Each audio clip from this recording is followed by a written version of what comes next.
Shelly is an incredible therapist. We're going to have all of the comments of how to get in touch with her. But I want to make sure that you guys know something. I am blessed enough because my husband works for UPS. We have really great health insurance. So we use Teledoc, and I do preventative mental health. And now, listen, I need it too. So I'm jumping in every Friday with my therapist, Blake, and it's wonderful. I spend almost an hour with him. It's covered by insurance. I understand that not everybody has that. It's only $85. So I'm going to say, as somebody in the medical industry, at this time, if you need therapy and you find somebody that does telehealth or teletherapy, first of all, let's try to help everybody else and keep them in business. So pay the full $85 if you have it. And don't try to get that number down. I was going to say a very New York term right now, but I won't do that. Hustle. Okay. Ask for that discount. Ask if you could do a payment plan. COVID-19, we're all supposed to be helping each other. So it's only $85. So maybe, I don't know, you don't order from Santa Fe or Seaweed or Tijuana Flats or Cristino's or E&E or Starbucks. But let me tell you, I'm going to get me some Starbucks later this afternoon. We're going to get a puppuccino. We're going to go to the Valenzuela Park and we're going to have the dog and a puppuccino. But don't have that for a little while. Get your mental health right. Okay? Namaste. Thank you, Shelly. And here's the episode. Hi, everybody. Thank you so much for joining us today. I could not be happier on World Health Day to have the wonderful therapist that is joining me today, Shelly Khaldi. How did I do, Shelly? Excellent. It was a little slow in the delivery, but I did it. I'm moving my chair. So before we get started, I want to let you guys know that Shelly and I'm just going to call you Shelly, okay? Because your last name is almost as hard as mine, Fekete. Oh my God, I could never say. I know. I was wondering how to say it. Everybody is. They're like Fekete, Fekete, Feketu. Mm-hmm. Yeah. So you and I have that in common already. Yes, we do. So I had never met Shelly, only online, only on Facebook, and found out today that she never received the book that I was supposed to mail. And I'm so glad that she told me that. And I wrote a book about mental health, and I am so glad to have a therapist on, a professional therapist on, that is currently doing telehealth, that is going to help so many people through this COVID-19 temporary new normal.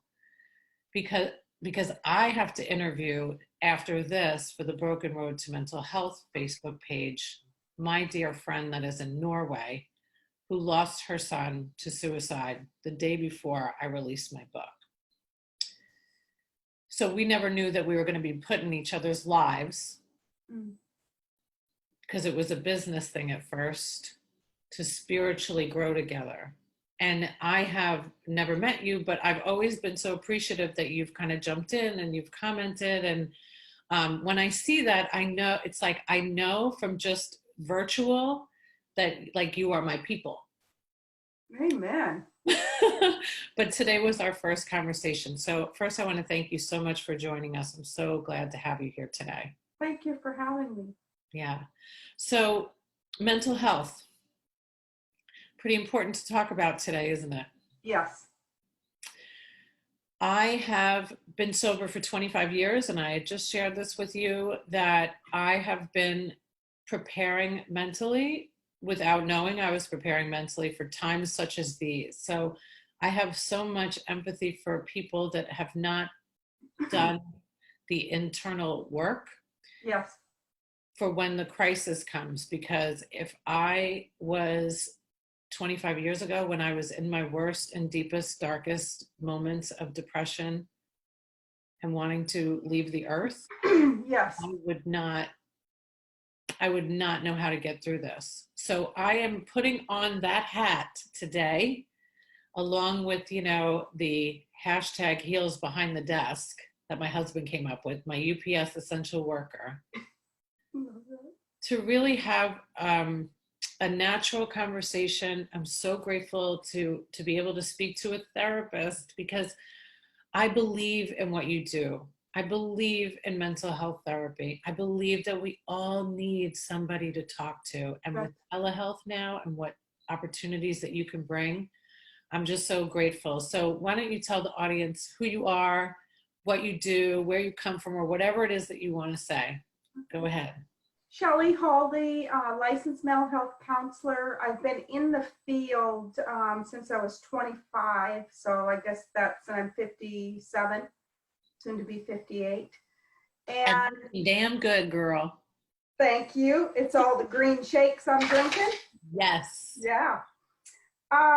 So I have to say, over the 30 years that I've been in the field, I think this is the hardest. This is the hardest for me. I spoke with a client the other day that lost a good friend of hers. He was in his 50s to COVID. And she said the hardest thing was that she could not mourn with his wife because she was quarantined. And that, to me, I mean, it's this virus. I'm mad. I'm mad that we have this virus, to be honest with you, because it's taking away from our human connection. And so she could not be with her friend. And so, I mean, in times of grieving, we need each other. We need that hug. Social distancing is really hard, very hard to do. So I think that piece, like I said, I think this is the hardest time for me because I don't just see my clients over telehealth and then go to bed and have a dinner and go to bed or go work out. It's on my mind 24/7. Yeah. Why? Because I care. I mean, I care about people. And I think, did I give them as much as they needed? Did I do what I was supposed to do? Are they going to be okay? Are they going to get COVID-19? Yeah, it's a very, very tough time. And I feel for all of the healers, when I decided to do this show over the weekend, when I decided that I've been putting, oh, thank you. I've been doing a daily podcast since, I don't know, the beginning of March sometime. Mm-hmm. And I thought it's just not enough because I have great access to the healthcare community.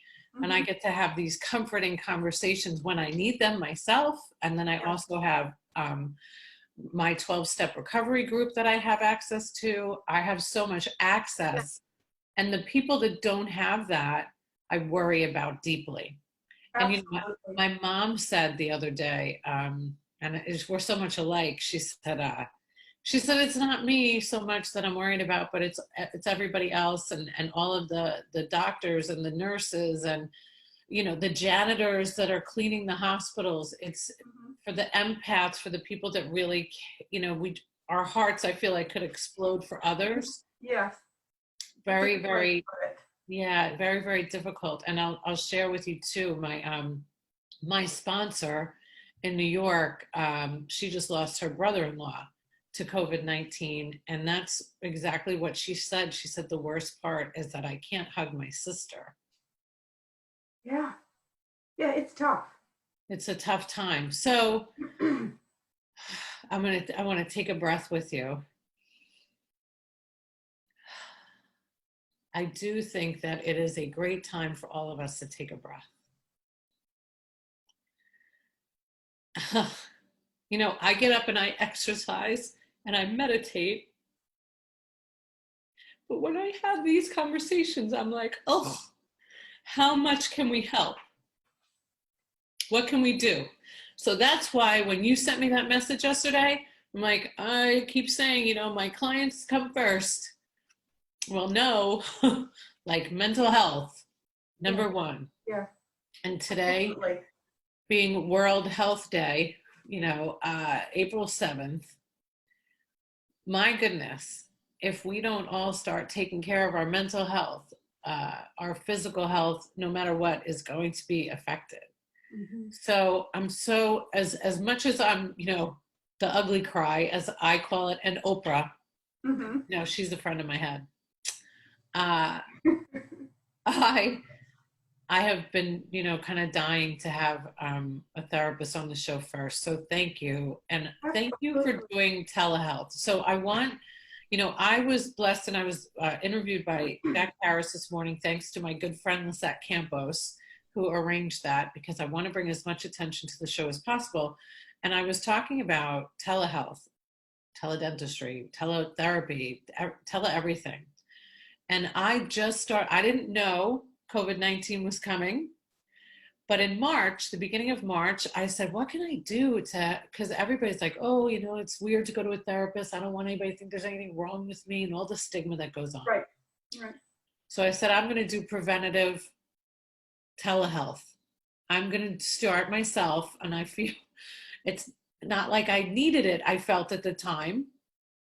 But then this hit and I'm like, shit, I'm glad that I'm talking to my friend Blake on Fridays. And you having telehealth right now is huge. So Yeah. I know that, tell me what you were telling me before about how it wasn't easy for you to get started on that. Oh, I can't tell you, this is my third attempt at doing telehealth. I tried it a couple of years ago because I have a license in Colorado as well. So I thought that I would do some telehealth, reaching out to clients in Colorado and practice using that license. And I thought, let me just try it. So we got everything set up and I started talking with my current clients and I said, what would you ever do telehealth? No, they said, we like sitting in the office and, we like that one-on-one, in person. And so anyway, I have to agree with them. However, I was forced into, like many of us, to do it. I don't have a choice. I'm not going to infect my clients. I don't want to get infected. And, And we want to save others and keep people healthy and flatten the curve. That's right. That's right. That's exactly what I want to do. Great. So I was forced into doing it. And the one thing, Sharon, that I can say that has happened is the first day that I did it, I thought, how am I going to get all this technology stuff together? My husband's the IT person, not me. Anyway, we had a few glitches, and then it was like doing therapy in the office. If you have a skill, it's going to come through, whether you're in person, whether you're in the dark, whether you're on a computer, Absolutely. a phone. That's the skill that God has given you or given me, whatever skill you have. So it just comes forth. All those skills that I do in person, I do it over telehealth. Right. So I mentioned this to you and I mentioned this on the radio today and I'm going to keep mentioning it because I'm dying to get this through to my doctors as quickly as possible. And I try to make these comparisons. I learned from Gary Vaynerchuk, who I believe is the best social media in your face kind of person, and this whole thing of being from New York, it helps most times. Sometimes people can't handle it. You can handle the truth. Yeah. But the truth is this. Once people get used to this, they're never going back. I agree with that. I totally agree. Yeah, So I mean, I can hop out of bed, get a cup of coffee, put myself together, and I don't even get in, so there's some comforts of having. I could put a hat on. Yeah, exactly. I'm wearing my UPS shirt and I have my frumpy shorts on. Yeah, I mean, yeah, so it's this part, That's it. All of us women have to worry about now is the top, not so much the bottom. That's right. So I'm hoping that, anything I eat that's bad distributes to my butt because nobody's going to see it. That's right. So I want to just stay on that for a second because I really think that people need to understand. And I will give you an example, the same one I gave to the Jack Harris WFLA show this morning. My stepson is 16 and he's on Accutane. Mm-hmm. And we were doing telehealth. They didn't offer it, first of all. I had to ask for it. Mm-hmm. Yeah, you do. But that's a problem. People need to offer it because if we can flatten this curve really quick, that means we stay home and we do these things. We need to maintain preventative health care because insurance companies don't want to pay for prevention, right? Right, Well, right. we're going to force that, okay, Right. by doing this.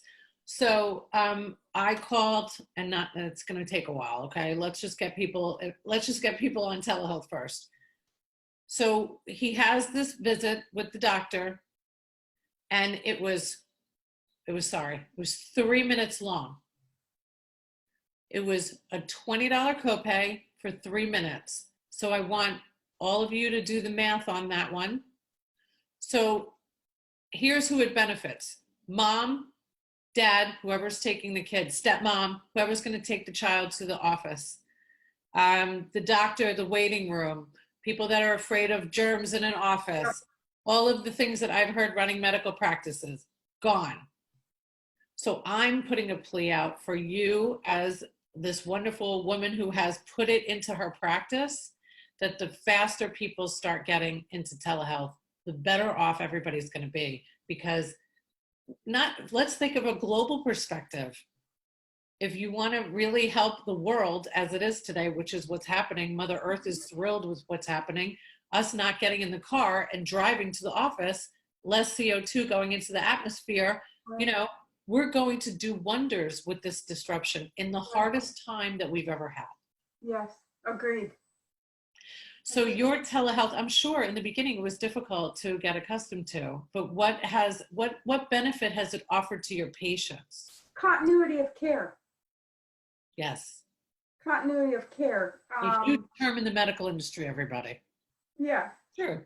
Yeah, it's wonderful because now the clients that I, seeing in the office, we just transfer over to the computer.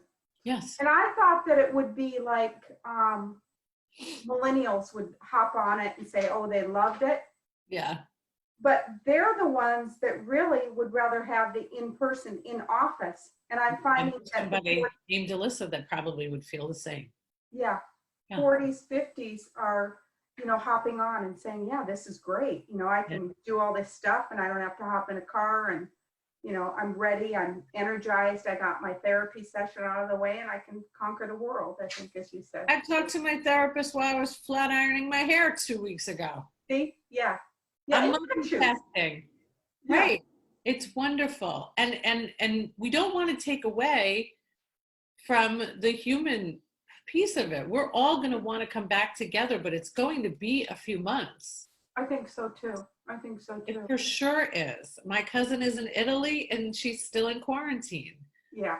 This is, so Italy started before us, so we just do the math. And I've never been very good at math, but I have common sense. It's really been very beneficial to me.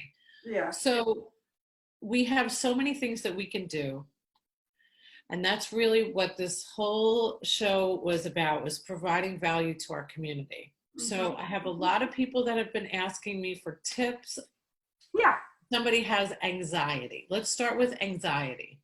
Okay. I think it's very important, and just sort of a caveat to that is that people that deal with anxiety and are a little bit more vulnerable to mental health issues right now, that's going to be increasing, okay? And it's very common. So don't get freaked out about that.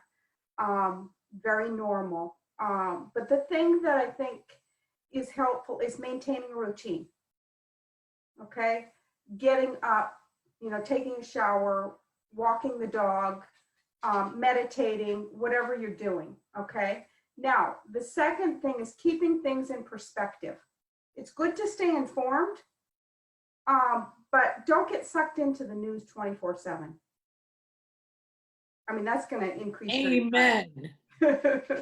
And so my doctor that I interviewed yesterday, Dr. Lara, had said the same thing. We can spend 15 minutes, I think she said, was maximum. You get your highlights, you stay awake to what's going on in the world, and then you move on. Exactly.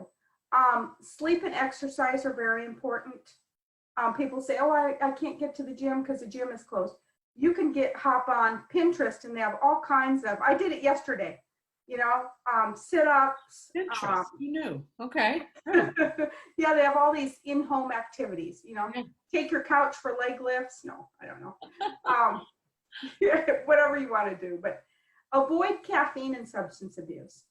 Okay. We have to Thank be you. really, really mindful of people that have had substance abuse or dealing with substance abuse. Right now is a very crucial time because you can't go anywhere. You're isolated. So those coping skills that you had in place prior to COVID-19 aren't, you got to do something else right now.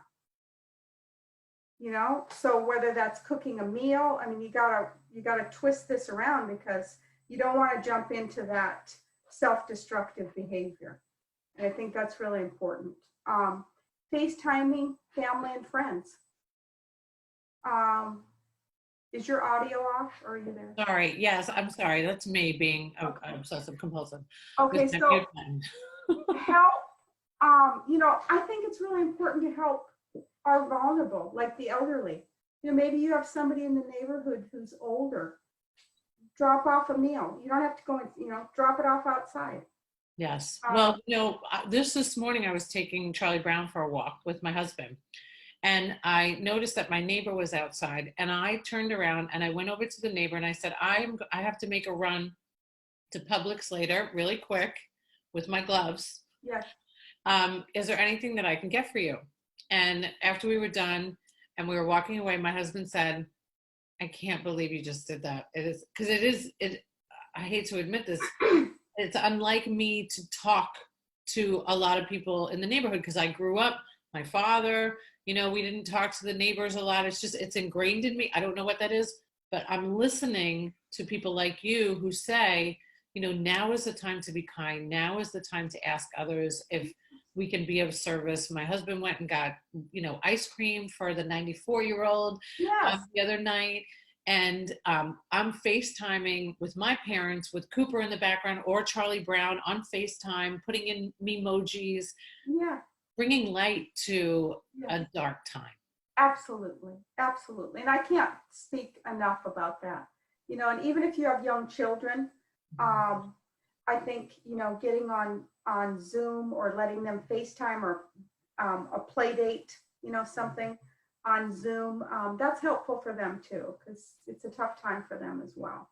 I agree. We've been doing family karaoke on Saturday nights. I saw that. That's Yeah, so awesome. it's so fun. And the best part about it is to see my parents and my uncles that are older. We don't get to see each other like this unless it's a wedding or a funeral or a christening. So we're trying to put the positive spin on a really tough time. But I want to thank you for those tips. I also want to encourage, if anybody is suffering from alcoholism, drug addiction, there are free references, and I said this yesterday too. It's aa.org. They have international meetings. I plan on going to one in Ireland. Mm-hmm. I can't get on a plane right now, but I would like nothing more than to go to an Irish meeting. And you don't have to be an alcoholic, a drug addict. You can go to an open meeting because we need community. Mm-hmm. Mm-hmm. I'm going to probably say this like every day. There's another great book. I was talking to you before about Lori Gottlieb's book. Yes. She's a therapist that wrote this great book about there's almost like humanizing therapy, which I want to get to a little personal about you.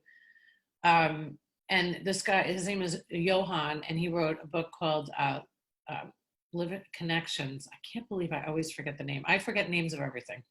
Okay.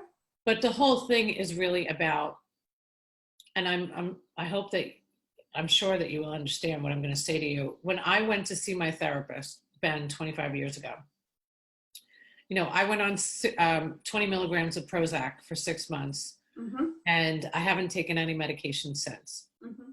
Disclaimer, I'm not here to say medication is good or bad or indifferent. I have no opinions on it. Right. I just know today that I have not had to use anything for 24 years. So that should say something. Meditation, exercise, all of that. It's a routine, right? It's discipline that you have to implement. But also, I didn't realize how much I needed my community. And I had suffered from a lot of trauma. And this is a very traumatic time. Lost Connections. That's the name of the book. I'm sorry. Lost connection. Yeah, I highly, highly recommend it Yeah. because the things that I heard in this book, I was like, that's exactly right. Nobody, I have a doctor that I'm sure I'll have on the show because I get to be this like the guinea pig of everything. That's awesome. Right, it is awesome. So I have mental health supplements that are all natural, a global company. And then I have all this great stuff that people Right. send me to use. Like this is organic, sanitizer with lavender. Right. I have all these great things. So my point is that she asked me to come in for a consult, and she's an integrative medicine doctor. And she asked me a question that I had never been asked before. And now, of course, I hear, Oprah and so many people. She asked me what was the most traumatic thing that ever happened to me. And like, she only knew me in business. Right. And I started like crying. Here I was like, I'm showing up, I'm this professional and I'm going to help you. And I'm like, and I realized today that talking about the trauma and working through the trauma, it's not something that, one of the things that drives me the craziest is I went to therapy. Mm-hmm. I got help for that. Oh, so you mean you don't need anything else? You're good now? Right. You've been on I this. go to therapy myself. Yes. Yeah. Is that a requirement of a therapist? Initially in graduate school, yeah, we have to go through psychoanalysis, and it's called clinical pastoral education. It's called CPE when you're going through the theological track. And it's sort of like boot camp for therapists. They tear you down and, Did you back up? build back up. Yeah. Yeah. Well, I think it's great. I think every healer needs a healer to talk to. Absolutely. Yeah. Yeah. I recently started back probably a couple of months ago when I was going through some medical issues myself, kind of finding myself going, okay, I want to make sure that this doesn't come up in therapy, or that there isn't any sort of, transference. Right. So talk about you. Talk about what happened to you. I know that you shared a little bit with me, and not to get too personal, but you called it was the term that you said wasn't your term. Oh, the wounded healer. Yeah. Yeah. Tell everybody about that. Well, I think really honestly, to be a good therapist, I think you have, I don't know. I mean, you can have the book stuff, you can have clinical stuff, academics, all of that. But I think from a personal standpoint, just going through my own stuff prior to becoming a therapist has helped me have empathy for people. I mean, I've suffered anxiety, I've suffered panic attacks, I've suffered, too much alcoholism, all of those things. I mean, I was a rebellious kid. I got into trouble, stole cars, did all kinds of crap. I love that you're telling us this. Good for you. So I think having that realness, when I deal with my adolescents, they can tell. I mean, they can tell if somebody's been there, and it's not just book knowledge. Right. And same thing with clients. They can tell. So it's pushed me, like I said, a wounded healer, helping other people through this maze. And sometimes I have that complex where I don't want people to go through what I went through. I don't want them to do that. I don't want them to have that hard life. But sometimes that's the only way that you get to the other side. So true. Is going through that really tough journey. But anyway, I've been a therapist for 30 years. I love it. That's my passion. I love doing therapy. And you're still human, right? That was the stuff I remember when I moved here. My boyfriend had a girlfriend. It's in my book that I wrote. And I went to, and here I was with 10 years of, working on myself and all of this stuff. And I'd go to this therapist, and she pulled out some graph, right? Yeah. And I looked at her and I said, oh, honey, like that was so 10 years ago for me when I first stopped drinking and using drugs. Like I'm an advanced wackerdoodle. What else you got for me? And then I just wrote the check and I left and I never went back. because I need somebody that is willing to be vulnerable with Yeah. me. Yeah. The only way that people change, I mean, people change. It's not so much what you know clinically, although that helps. It's Sure. the relationship that you have with the client. That's why they change, because Yeah. they know that you genuinely care about them. Yes. Yes. You know, unconditional regard. Yes. My therapist, I sent him my book. I hadn't seen him in 25 years. I had heard from him nothing. And Alyssa, who I work with at my media company that you met before, online, not in person, because we're social distancing. Right. The email came when I was with her, and I couldn't read it. I was like, just the ugly cry right away, because it meant so much that he had read it and that he was still okay, and that, you know, he was so happy to hear. He was my dad's EAP counselor. Mm-hmm. So, I mean, even in businesses, you know, I just don't understand how corporate doesn't understand how vital it would be to have a therapist on board. You know, I came up with this, it's not so crazy, but I worked with a lot of aesthetic clients for a while.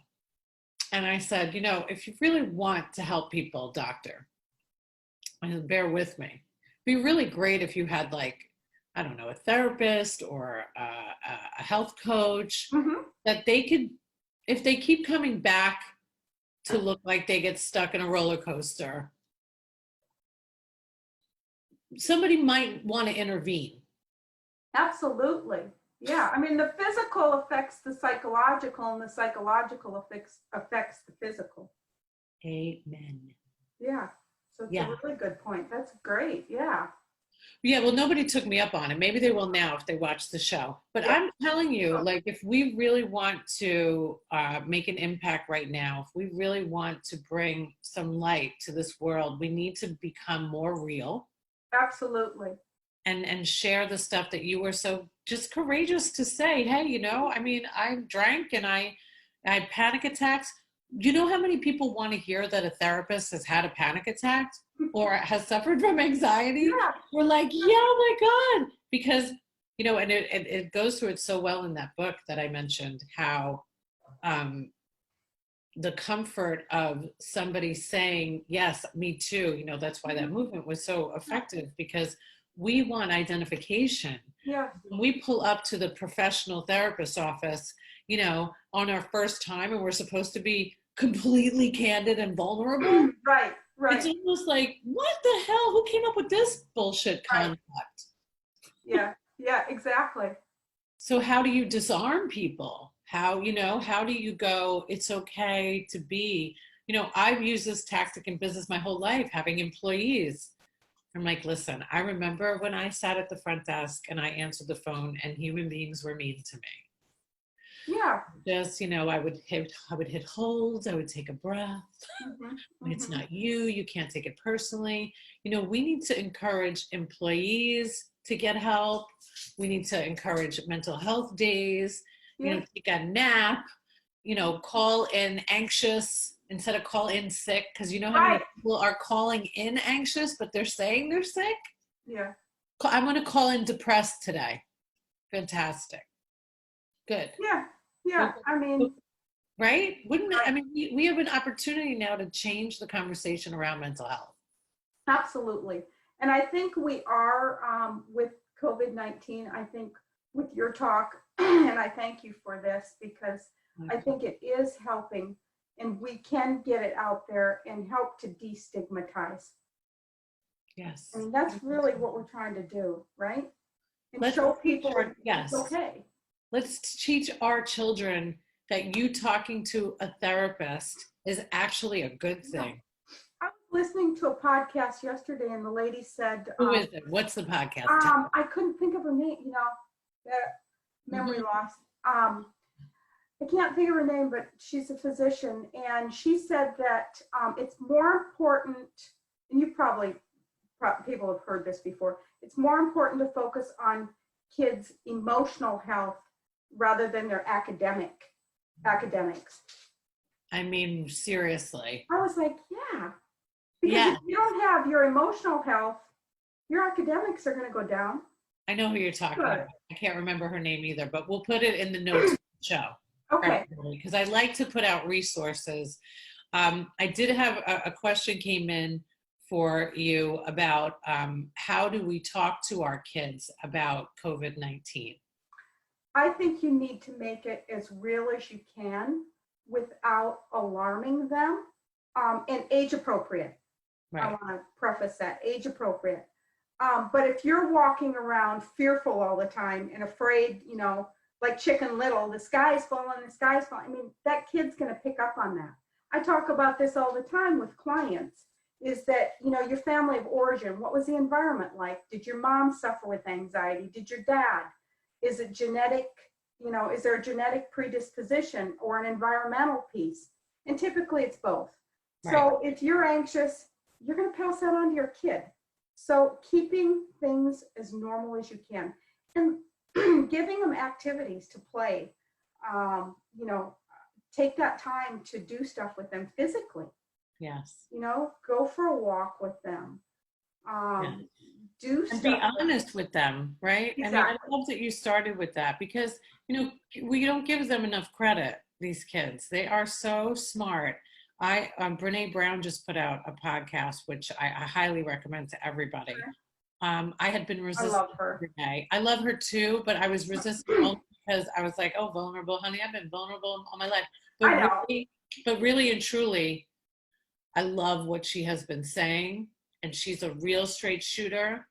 And she has helped me in how I deliver my information to Cooper. He knows that I'm going to tell him the truth all the time. But he knows that I only care. I will say I don't give a shit about this homeschooling right now, because now the entire education system has figured out that he only needs to go on a Zoom call for an hour a day. Yeah, great. The entire world is going to be disrupted by this. Yes. And although I'm not saying education is bad, I don't want to hear it, okay? I'm not saying that. I'm just saying we live in a world, this is 2020 now. Mm-hmm. When I couldn't connect to my beach body this morning, even though I don't love the name of that company, my workout, I went on YouTube. Yeah. If I want to learn how to become a rocket scientist, no, I'm kidding. There's so much information out there. We have to really take this time to change how we're doing things. And we as parents have a great opportunity, or just as leaders or mentors, to say, you know what? The only thing that actually matters is that you're kind to people. Absolutely. Yeah, compassion. If I always tell my parents, your greatest parenting skill is to teach your kid compassion. Amen. You're so right. And I don't think we need to go any further than that. I might want to call you back for a part 2. Okay. Because it was so like, you reached out and I was like, boom, we're doing this. And I know that I'm going to have questions and I want to be able to help the community. And because this is how I roll, everybody. You reached out and I was like, I like this woman. I've never met her, but she's always been supportive of me.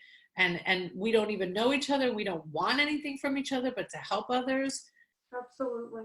That's how it's going to continue to roll. I promise you that I'm going to only bring you people that I feel are spiritually connected to a greater source. And that is to pass on this wonderful humanity and compassion through this temporary new normal. And I hope that everybody reaches out. We will have all of your information so people can figure out how they can jump on a teletherapy call with you. And I appreciate you so much for joining us today. Yeah. Sharon, could I share a few phone numbers? Because domestic violence is skyrocketing right now. Yes. Lizette Campos will really appreciate this from you right now. Okay. So, these days can be really difficult. And I think asking for help right now is brave. And so I want to just pass on some numbers. Please. We'll also put it in the comments. So you'll share that with me after the show. Go ahead. So you want me to say it? No. Go ahead. Say them. Suicide prevention number is 1-800-273-8255. Substance Abuse Mental Health Helpline is 1-800-662-4357. Domestic Violence Hotline is 1-800-799-7233. And you can crisis text line at capital hello. You just write the word hello in caps, or to 741741. And we encourage the community, if you have other resources, because this is like, you know, I'm doing a daily show. I'm running 2 businesses. I got a stepson and a dog and a husband and my parents around the corner. I'm promise you that I'm not associated with any one organization. This is for the community. We're all in this together. Amen. I'm so grateful to you. And I will be in touch, and we will put all of your information. And thank you so much for doing this today with me. It means the world. Everybody's going to be watching at 5:30. Take a breath. Namaste. Namaste. Thank you. You are so welcome. Thank you for having me. Thank you. All right. God bless and stay safe, Sharon. Stay safe. Stay safe. All right. Bye. Bye.